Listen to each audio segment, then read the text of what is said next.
그래서 거룩에 대해서 말씀하고 있는 레위기 19장을 살펴보고 있습니다. 앞에서도 살펴봤듯이 하나님은 우리를 향해 내가 거룩하니 너희도 거룩하라고 말씀합니다. 이 말씀에는 나는 너희의 아버지이고 너희는 내 자녀야 라는 말이 전제되어 있습니다. 따라서 이 말씀은 아버지 내가 거룩하니 자녀인 너희도 거룩해야 돼 하는 의미인 것입니다. 그러니까 우리가 하나님의 자녀가 되기 위해서 거룩해져야 된다는 것이 아니고 우리가 하나님의 자녀이기 때문에 거룩해야 된다는 말씀입니다. 그래서 예수님도 마태복음 5장 48절에서 이렇게 말씀하시죠. 그러므로 하늘에 계신 너희 아버지의 온전하심과 같이 너희도 온전하라. 우리의 하늘 아버지, 즉 우리의 진짜 아버지이신 하나님께서 온전하신 것처럼 자녀인 우리도 온전해지는 것이 바로 거룩입니다. 다시 말해 거룩이란 하나님 아버지를 그대로 본받는 것입니다. 그래서 사도 바울은 에베소서 5장 1절에서 이렇게 권면합니다. 그러므로 사랑을 받는 자녀같이 너희는 하나님을 본받는 자가 되고, 우리는 하나님으로부터 사랑을 받는 자녀이기 때문에 하나님을 본받는 자가 되어야 한다고 말씀합니다. 이처럼 자녀인 우리가 아버지인 하나님을 본받는 것, 그게 거룩입니다.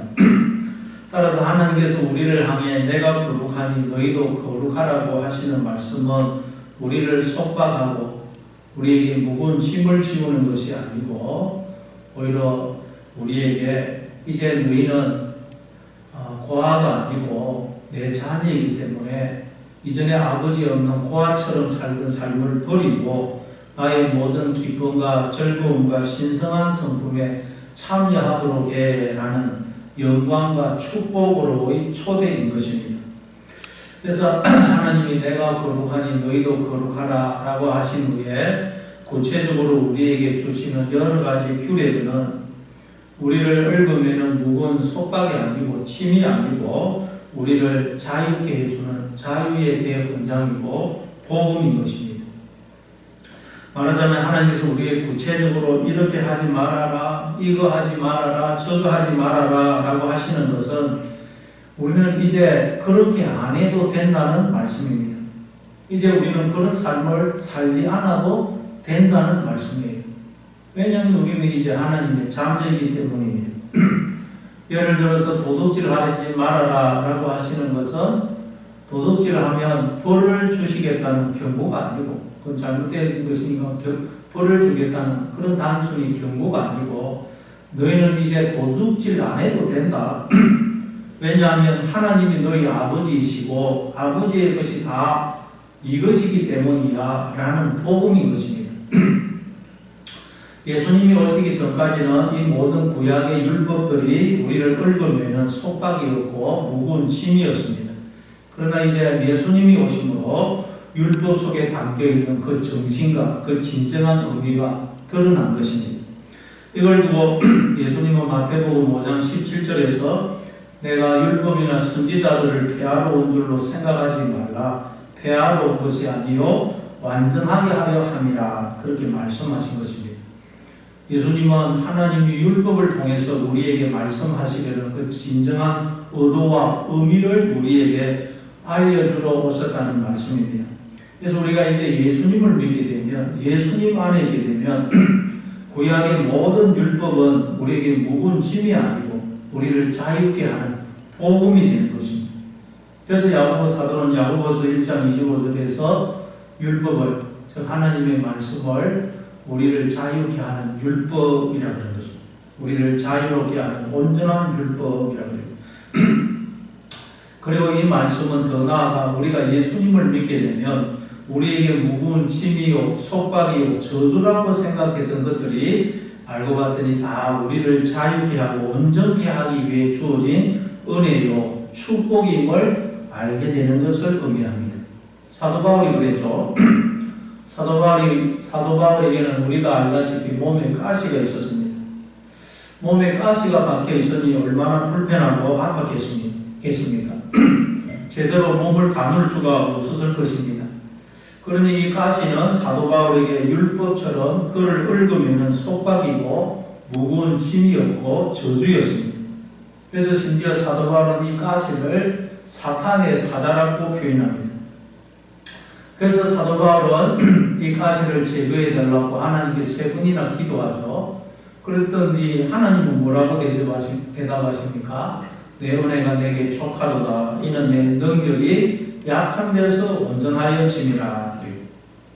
알고 봤더니 사도 바울에게 주어진 가시는 저주나 속박이 아니고 그를 온전하게 하기 위해 주어진 하나님의 손길이고 은혜고 축복이라는 것입니다.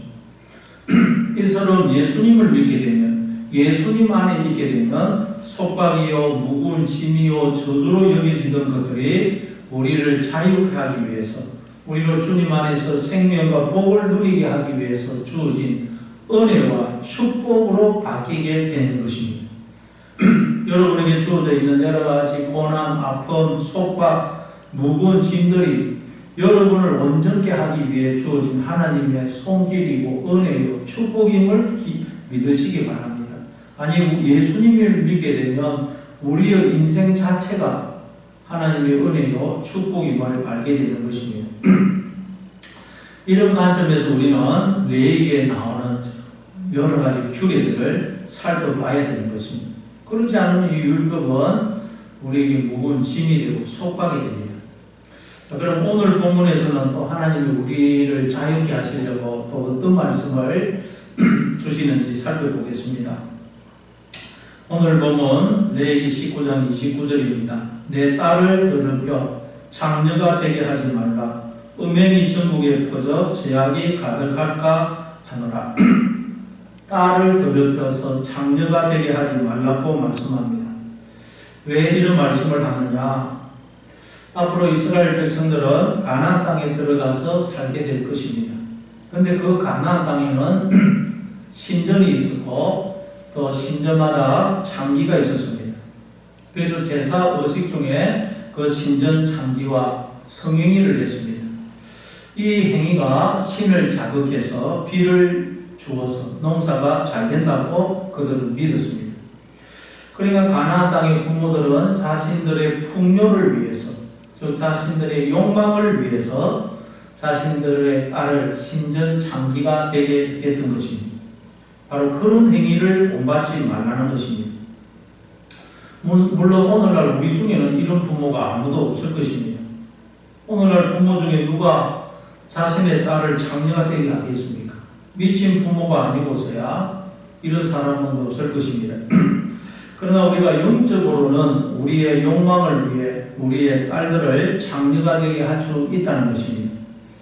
영적으로 음행이란 하나님 외에 다른 것을 그 마음의 주인으로 남편으로 모시고 사는 것을 말합니다. 이걸 두고 예수님은 마태복음 6장 24절에서 한 사람이 두 주인을 섬기지 못할 것이니 혹 이를 미워하고 저를 사랑하거나 혹 이를 중히 여기고 저를 경히 여김이라. 너희가 하나님과 재물을 겸하여 섬기지 못하느니라. 그렇게 말씀하셨어요. 하나님을 주인으로 섬기든지 아니면 나의 욕망을 주인으로 섬기든지 둘 중에 하나입니다.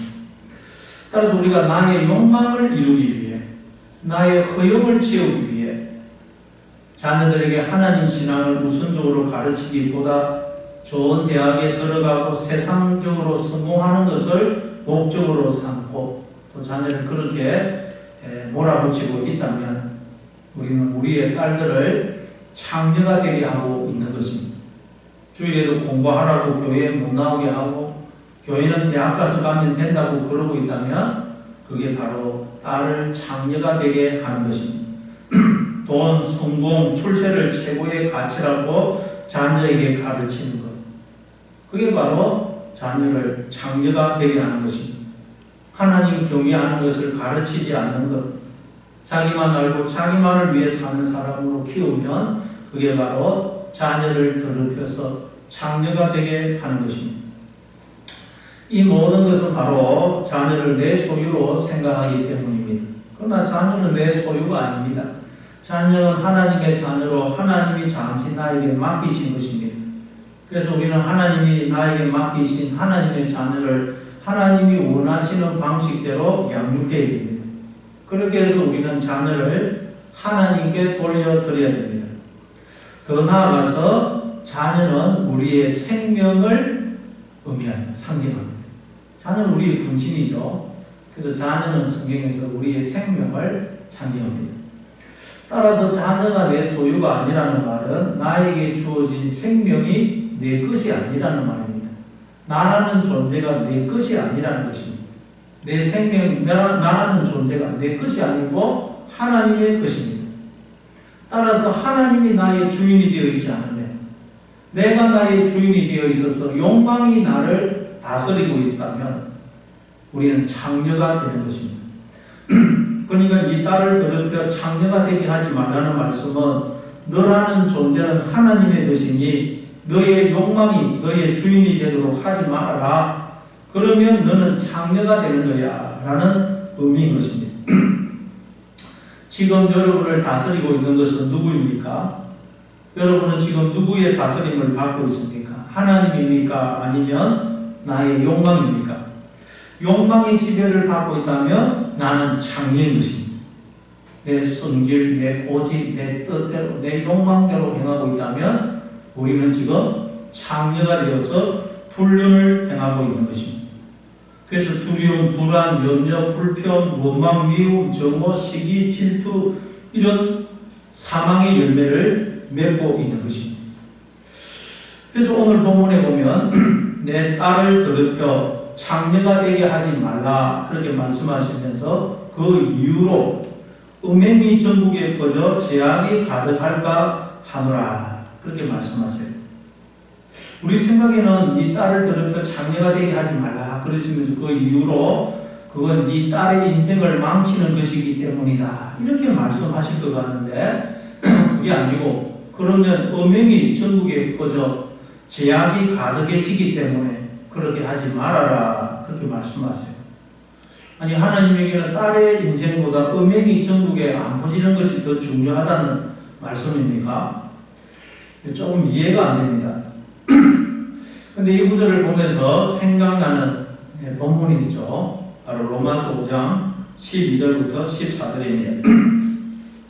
그러므로 한 사람으로 말미암아 죄가 세상에 들어오고 죄로 말미암아 사망이 들어왔나니 이와 같이 모든 사람이 죄를 지었으므로 사망이 모든 사람에게 이르르느니라.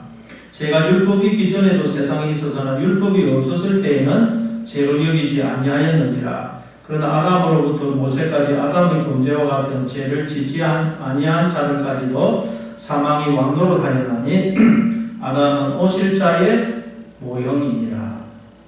자, 이 본문은 어떻게 죄가 이 세상에 들어와서 모든 인간이 죄인이 된 것인지를 설명하는 내용입니다. 아담 한 사람이 죄를 지음으로 죄가 세상에 들어와서 그 죄가 온 세상에 퍼지게 되었다는 것입니다. 아담 한 사람이 죄인이 되므로 아담의 후손으로 태어나는 이 세상의 모든 인간들이 다 죄인으로 태어난다는 것입니다. 이걸 신학에서는 흔히 대표설이라고 이야기하는 대표설. 아담이 온 인류의 대표가 되어서 죄를 지음으로 온 인류가 죄인이 되었다는 것입니다. 마찬가지로 예수님이 우리의 대표가 되어 의로운 행위를 하심으로 예수 안에 있는 우리를 의롭게 하셨다는 것입니다. 그래서 아담의 범죄를 원죄라고 부릅니다. 원죄. 우리는 다 원죄를 가지고 태어난다는 것입니다. 원죄나 죄의 원인이 되는 죄라는 뜻이에요. 죄의 원인이 되는 죄. 그 원죄에서 또 다른 죄가 나오고 또 다른 죄가 나오고 그런다는 것입니다. 자, 우리는 이 본문을 다닐 때마다 여러 가지 이해 안 되는 그런 내용들이 있어요. 여러 가지 생각들이 듭니다. 아니 아담하고 나하고 무슨 상관이 있단 말인가? 나는 아담을 인류의 대표로 세운 적이 없는데 아담이 범죄했다고 우리 모두가 죄인이 된다는 것은 억울하다.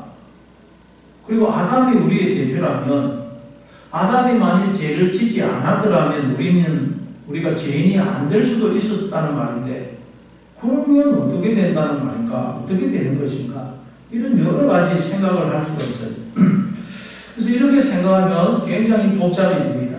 그래서 우리는 이걸 역사적으로 시간적으로만 이해하는 것이 아니고 이 내용을 나 자신에게 적용해 볼 필요가 있습니다.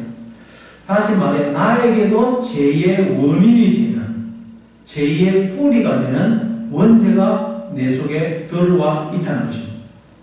그 죄가 내 속에서 퍼져서 내 존재에 전 존재에 퍼져서 내가 죄인이 되었을 뿐만 아니라 나에게 사망이 오게 되었다는 말입니다.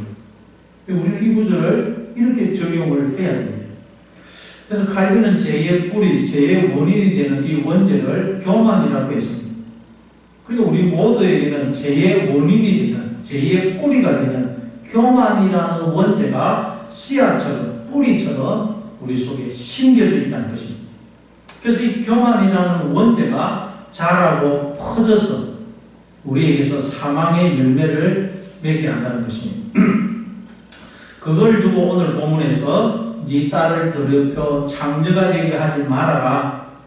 그러면 음흉이 전국에 퍼져 죄악이 가득할까 하더라. 그런 것입니다. 이 말은 무슨 뜻이겠어요? 네가 너의 주인이 되지 말아라. 너의 욕망이 너를 다스리도록 하지 말아라. 그러면 그 죄가 네 안에서 자라고 퍼져서 결국 너에게서 온갖 사망의 열매를 맺게 될 거야 라는 말인 것입니다. 그럼 우리는 무엇을 해야 될까요? 어떻게 해야 될까요? 사도 바울 뒤에 로마서 5장 19절에서 이렇게 권면합니다. 한 사람이 순종하지 아니함으로 많은 사람이 죄인이 된 것 같이 한 사람이 순종하심으로 많은 사람이 의인이 되리라. 이걸 또 나 자신에게 이렇게 적용을 해보면 내 속에 교만이라는 원죄가 있습니다. 즉 내가 나의 주인이 되면 그게 자라고 퍼져서 나를 완전한 죄인으로 만드는 것처럼 내 속에 주님의 순종이 있으면 즉 주님이 나의 주인이 되시고 머리가 되시면 그게 나를 의인으로 만든다라는 말입니다. 따라서 우리가 해야 할 것은 날마다 주님을 나의 주인으로 모시고 그분의 다스림에 순종하는 것입니다. 겸손해지는 것입니다. 낮아지는 것입니다. 주님의 발 앞에 엎드리는 것입니다. 주님 앞에서 완전히 죽은 자처럼 되는 것입니다. 그러면 우리 안에 심겨져 있는 이 죄의 뿌리인 원죄가 더 이상 자라지 않는다는 것입니다. 그러나 내가 뭔가 된 것처럼 교만하면 주님 앞에 엎드리지 않으면 주님을 의지하지 않으면 나도 모르는 사이에 내 속에 심겨져 있는 이 죄의 뿌리인 원죄가 자라서 내 속에 퍼져서 사망의 열매를 맺게 된다는 거예요. 그러니까 우리는 늘 내 속에 죄의 뿌리인 원죄, 죄의 씨앗인 원죄가 심겨져 있다는 말이에요. 즉 내가 죄인이라는 것을 알아야 됩니다. 그래서 내가 한시라도 주님 앞에 엎드리지 않으면, 즉 교만하면 그 즉시 이 내 속에 심겨진 이 죄 원죄가 자라고 퍼져서 나에게서 사망의 열매를 맺는다는 걸 늘 기억해야 됩니다. 그래서 사도 바울은 로마서 5장 20절에서 이렇게 말합니다. 율법이 들어온 것은 범죄를 더하게 하려 합니다. 그러나 죄가 더한 곳에 은혜가 더욱 넘쳐나니. 이 말씀은 하나님이 우리에게 율법을 주신 것은 우리 안에 죄의 뿌리인 원죄가 있다는 것. 즉 우리가 하나님을 배신하고 반역한 죄인이라는 것과 그럼에도 하나님이 그런 우리를 변함없이 당신의 생명을 전부를 주시기까지 사랑하신다는 것을 알게 하기 위함이라는 것. 그게 율법을 주신 목적이라는 것입니다. 그래서 죄가 더한 곳에 은혜가 더욱 넘쳐나니 그러죠. 이 말씀은 내가 얼마나 큰 죄인인가를 깨달으면 깨달을수록 우리는 나에게 베풀어 주고 계시는 하나님의 은혜와 사랑이 얼마나 크고 청량할 수 없는 것인지를 알게 된다. 따라서 우리는 어떻게 되겠어요? 그게 로마서 5장 27절, 21절입니다. 이는 제가 사망 안에서 왕노릇한 것 같이 은혜도 또한 의로 말미암아 왕노릇하여 우리 주 예수 그리스도로 말미암아 영생에 이르게 하려 함이라.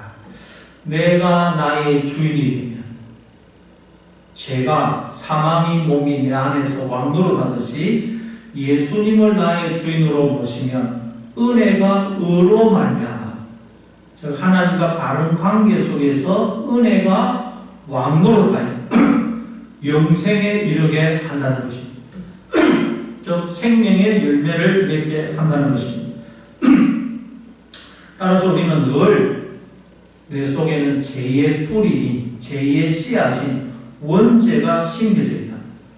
그래서 한시라도 주님을 마음의 주인으로 모시지 않으면, 주님의 발 앞에 엎드리지 않으면 그것이 내 속에 있는 이 원죄, 죄의 뿌리가 자라고 퍼져서 나에게서 사망의 열매를 맺게 된다 하는 걸 기억하고 늘 주님 앞에 엎드려야 되는 것입니다.